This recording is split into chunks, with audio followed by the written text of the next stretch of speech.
একটু রিক্যাপ করিয়ে দেই। রমজানের একদম শুরুর দিকে একটা বড় ঘটনা ঘটে, সেটা হচ্ছে ঢাকা বিশ্ববিদ্যালয়ে ভারতের জাতীয় সঙ্গীত গাওয়া। 1971 সালের 13-14 মার্চে ভারত যে সৈন্যবাহিনী ছিল, যুদ্ধের সময় এসেছিল, তারা অফিসিয়ালি আস্তে আস্তে করে যাওয়া শুরু করে দেয় এবং এটা তারা যাওয়াটা দিন কমপ্লিট হয়। একই মাসে ইন্দিরা গান্ধী বাংলাদেশে এসেছিলেন এবং এই বিষয়ে নেগোশিয়েট করেছেন, কিন্তু বঙ্গবন্ধু এই বিষয়ে রাজি হয়নি। এটা প্রচুর আলোচিত বিষয়, আমরা এটা নিয়ে কথা বলেছি।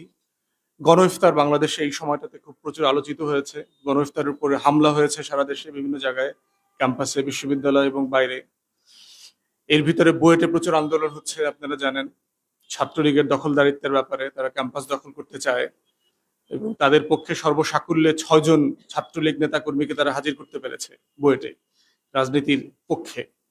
কিন্তু 99% ছাত্রছাত্রীরা ছাত্রলীগের রাজনীতির বিপক্ষে অবস্থান নিয়েছে। এর ভিতরে